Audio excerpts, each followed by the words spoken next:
Police खात्याकडनं केलं याबद्दल त्याचं मी अभिनंदन करते.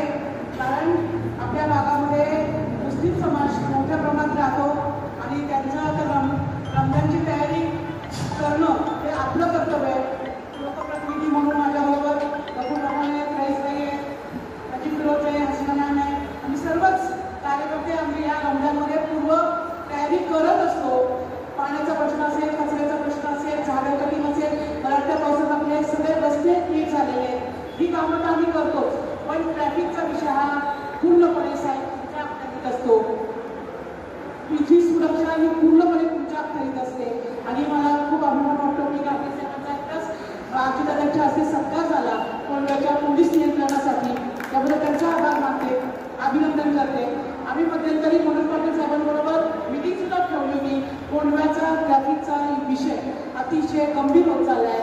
आम्ही संध्याकाळी 5 नंतर अजिबात येऊ शकत नाही.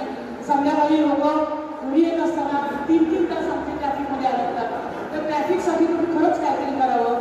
आणि कोंढवा हा सर्व धर्मांनी राहिलेला भाग आहे. अतिशय आनंदात लोक इथे राहतात. कधी आमच्याकडे दंगा धोका होत नाही. परंतु त्यांच्या आता अलीकडच्या काळामध्ये आता बरेच नागरिकांचं मी बोलणं ऐकत होते. अक्षरशः ड्रग्स अतिशय वाढत चालले. गांजा असेल तिथे चहाच्या टपऱ्या रात्रभर चालू असतात, त्याच्यावर कुणाचं नियंत्रण नाही. आणि अतिशय इलिगल दुकानं, हॉटेल्स चालू आहेत. त्याच्यामुळं आमच्या नागरिकांना कौशलमध्ये चांगल्या चांगल्या सोसायट्या आहेत. पारगेनगरमध्ये DSK असतील, बऱ्याचशा सोसायट्या आहेत की त्या लोकांना महिलांना रात्रीचं बाहेर पडू शकत नाही. सर्व माझ्या महिला वर्ग माझ्यासाठी तक्रारी करत असतो की आम्ही रात के काही बाहेर नाही निघत पाहतो. तर त्यासाठी तुम्ही काहीतरी करा.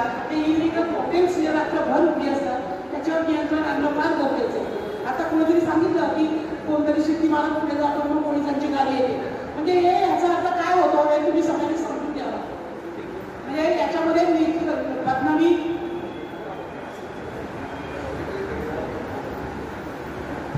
मध्ये बदनामी पोलीस खात्याची पण होते, आमच्या लोकप्रतिनिधींची पण होते. कारण आमचंही लक्ष नाही असं तुम्ही म्हणू शकता. परंतु आम्ही आमच्या परीने प्रयत्न करत असतो. त्यामुळे एवढीच विनंती आहे की आम्ही सर्व जण भाईचाराने राहतो. अतिशय चांगल्या प्रकारे आमचं रमजान पार पडतं. परंतु अलीकडच्या काळात अख्खं पुणे शहर आमच्या कौसरबागमध्ये खाऊ गल्ली म्हणून प्रसिद्ध आहे आणि अख्खं कौसरबागमध्ये पुणे शहर रमजानमध्ये जेवायला येतं. अतिशय ट्रॅफिकचा प्रॉब्लेम होतो.